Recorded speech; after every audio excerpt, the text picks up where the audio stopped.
Hi folks, today we're going to look at 3 different Hive tools and at the same time open up various hives and ID what we find on the frames. We're also going to show you techniques to ensure that your hive stays calm during inspections. What I'm showing you here is the standard Hive tool, and next is the hook-ended Hive tool. And the third one I'm going to show you is a combination of the two of them, and we call it the hybrid Hive tool. There's a lot of other fancy variations on Hive tools out there, but the standard and the hook-ended are the basics. So let's get started. We'll give a little puff of smoke in the entrance just to let them know we're coming in. And the main thing that your Hive tool is for you is a lever. We can pry at the outer cover to get it off first, and mostly it's propolis that holds things together. In the beginning, in your first year with new equipment, the boxes, frames, and covers don't stick together like they do later on. The stickiness is due to propolis, which bees make from tree resins they carry home and mix with beeswax. They put their propolis in any space smaller than their bodies, which we call the bee space.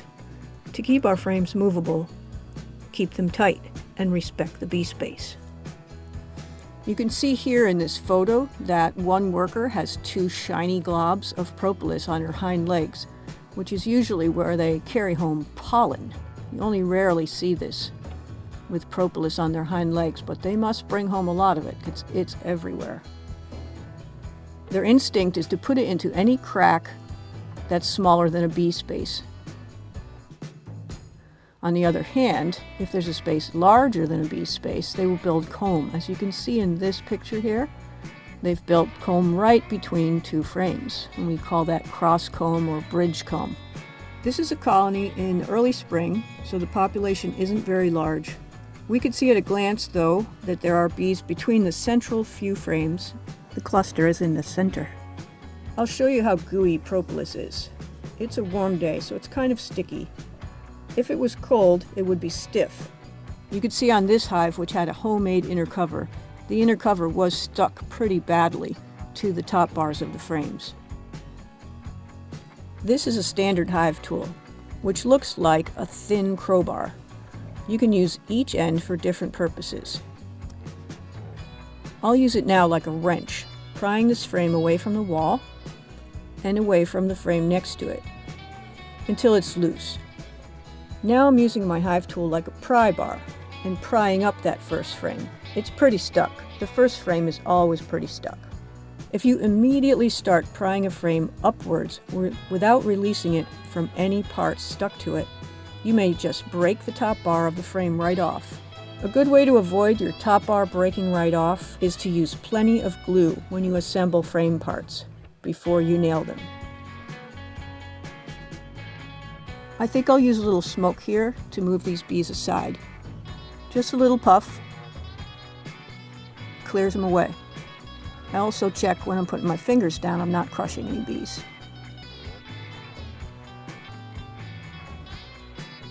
Keep in mind both surfaces of your Hive tool can crush bees. Be polite. They're just going about their business here, and there's no need to rudely press your Hive tool or your fingers down on their little heads or bodies. During this video, you'll see me using leather gloves, nitrile gloves, and bare hands. I find that if I use leather gloves, I tend to be more clumsy. You can use the prying motion or the wrench style motion with any Hive tool, and I'll start on this new hive by prying a frame to loosen it.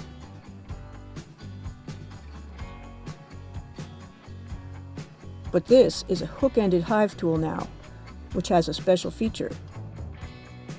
The thin hook fits into the gap between the box and the frame's end bar. Then you can rock the tool over to raise the frame straight up. If there were a lot of bees under there, or on the next frame where the tool rocks up, I would have smoked them away. If you're right-handed, it's good to raise the left end of a frame first. Then put your left fingers there to keep it from dropping. Now raise the right end and lift the frame out slowly with 2 hands. I'm especially slow here because it's pretty stuck.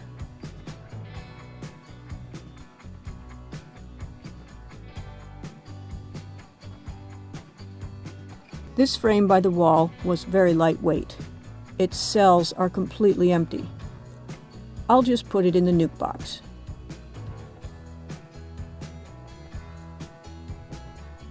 I can see in this hive the cluster of bees is all on one side, so I'm going to move the frames they're not using all over in a group. And I'll pry this group of 3 frames right over. I want to see into the brood nest, which is where brood, or the baby bees, are being raised. And that's where the bees are clustering, most likely.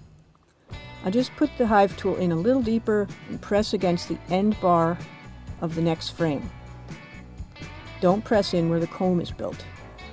Let's take out this next frame, the first to have any real amount of bees clinging to it. I'll puff a bit of smoke just here where I want to place my hive tool. Well, as you see, as I was talking, they moved back. So again, I'll just show you that other way. Just stroke them a bit and they'll move. Watch that spot where the tool will rock down. Anytime a bee gets injured or crushed by the beekeeper, a smell of alarm travels from it to the other bees, and before long, the hive is all riled up. Smoke will mask that smell, but I also do as much as I can to simply not crush them, while keeping up a good working speed. This frame has nectar, or maybe stored syrup in it. My friend Mary, who owns these hives, is feeding syrup to help the bees, since they have very few frames of honey left at the end of winter. I'll put this frame back, just remembering for later how much food I saw here. Slide it in tight against the next one, and then you won't have to move each and every one singly over later on.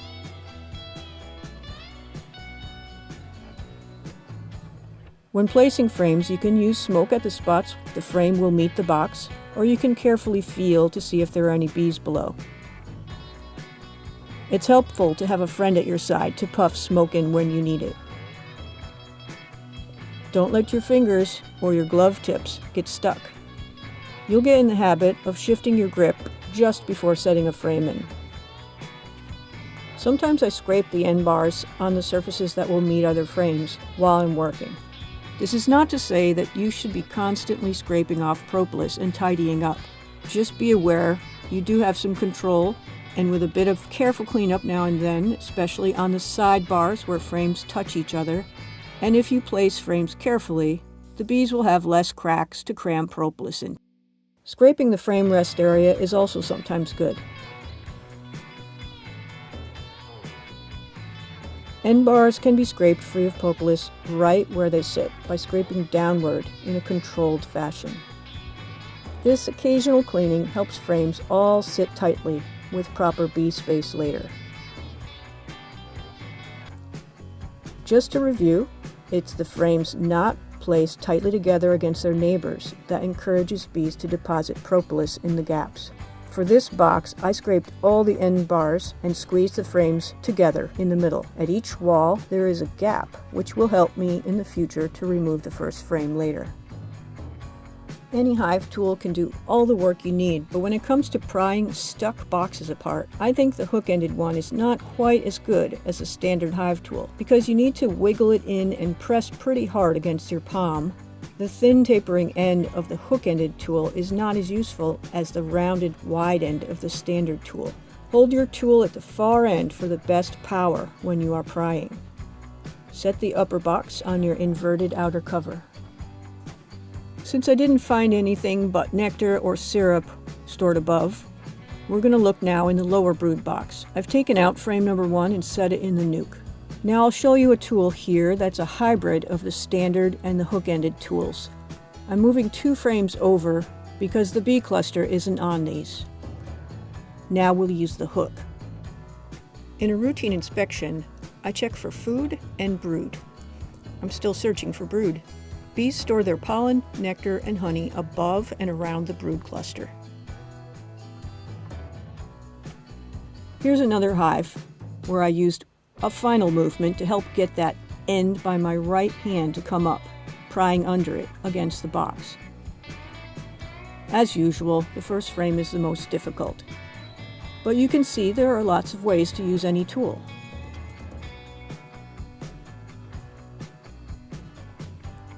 The second frame is heavy. I can feel it as it comes up. Look, it's full of capped honey. The wax cappings on the honey are pretty dark. The bees' feet have been walking on it for a long time. Let's look at some cleaner comb, more recently made. It's almost white. Closer to the center of the frame, more bees have been using the comb, so it's darker. It's from dirty bee feet. Again, only the first frame is out of the hive. We always want to leave a gap to work with to pull up the next frame and the next frame. You don't want to pull a frame straight up in a tight space if you can avoid it, because bees might be dragged against protrusions of wax as the frame comes up. If you see this happening, slow down as you pull up the frame so the bees can move aside as they come against any lumps of wax. This frame has pollen on it. Cells of pollen never get capped. Pollen is typically yellow or orange. We can see this pollen was collected by the bees months ago. We can tell this because the surface of the pollen is shiny. I also see a single male bee, a drone. Not many drones this early in spring. In this picture of fresher pollen, you can see that it's not shiny. It has more of a look like Play-Doh. Yellow, gold, I think there's even a purple cell of pollen, just from different flowers. Bees store pollen close to the brood nest, so I think we'll see brood soon. The next frame has a very dense amount of bees. I can't even see what's in the cells. I'll use some smoke. Aha, now I see there's lots of capped brood cells. Those tan or brownish cappings are covering the young, which will metamorphose into bees under there. Brood cappings look very different from the waxy honey cappings. In this close-up, you can see brood cappings in most of the upper area, but in the lower central area, in 4 or 5 cells, you can see a fat, shiny larva. These larvae are going to be capped soon. They are so big. I found a frame with younger, smaller brood. Each larva was once a tiny egg laid by the queen. See that each one lies in a small pool of milky food at the bottom of the cells. We call that brood food. This is something that the workers give to them. The brood food is made in glands inside of the heads of the worker bees after they eat pollen. What we haven't seen so far is eggs, the proof that our queen is present, or at least that she has been here in the last 3 days, since an egg turns into a larva in 3 days. Use the sun to help you see them. Stand with the sun at your back. I think they're here. I just need to adjust my eyes focus a little deeper in those cells, or get new glasses. Aha, eggs. If you can't see eggs, but you have a frame with very small larvae, eggs are probably close to those larvae. Eggs don't look wet like young brood because bees haven't started to deposit brood food in there yet. Eggs look like a tiny, dry grain of rice. So I'm glad to see eggs. Let's look at the worker bees themselves. Did you see that some are different colors? That's because the workers in one colony have many different fathers. Their mother, the queen, early on in her life, mated with 1 or 2 dozen drones. Those 2 worker bees, almost at the center, are sharing food mouth to mouth and also smelling each other with their antennae. Aha, on the same frame with the small larvae and eggs, I found the queen. Her job, besides producing pheromones which give the whole colony a sense of cohesiveness, is laying eggs. If she pauses while she walks, a circle of worker bees forms around her to feed her and clean her. When she moves on again, the circle breaks up. While keeping an eye on her, sometimes she dives into the shade under her daughters, I'm going to carefully put the queen's frame into the nuke for safekeeping. It's not necessary to look at every single frame if you've seen eggs or a laying queen. But for early spring inspections, get a sense of the health and size of a hive's brood nest and how much food they have. Back to the hive. Here's a bee that's done with its 12 days of metamorphosing under the brood capping. She's chewing her way out. Notice the brood cappings around her are dry and fairly flat, not shiny, wet, or sunken. That would mean there was a problem with the brood.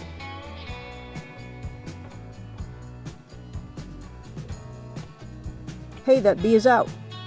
Happy birthday! And remember the larvae we saw? They looked plump and white. If they looked gray or yellowish or melted, that is another sign of brood disease. If you see these problems, mark that hive and get an experienced beekeeper to visit and check it out very soon. I'm satisfied this hive has healthy brood. It just needs more syrup. Let's get the queen on her frame back in it and close it up. I'm not going to assume she's on the frame. She might still be walking in the nuke. Good, there she is. As I keep my eye on her, I'll lower the frame with her on the side near the wide gap if she's on the comb. This queen actually is on the top bar, so I'm watching her until she goes down into an alley, walking in. Generally, queens want to get down into a dark place. It's what they're used to. Good, she went down in. This next hive is a different one, but it shows what I need to teach you next. We're going to put a box back on, getting ready to close the hive. If you simply set the box on, lining up the walls above the one below, many bees will be crushed on the wall top. So don't do that.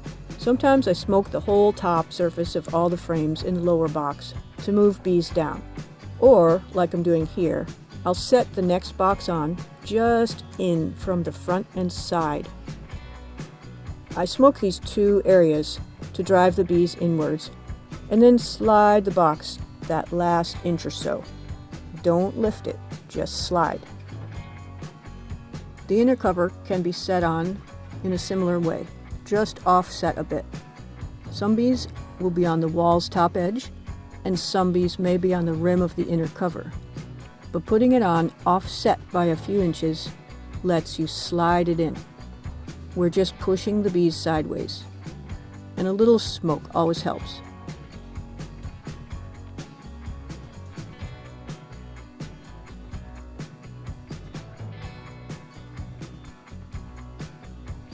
This notch in the inner cover helps with ventilation and can also be an upper exit hole if your area gets deep snow.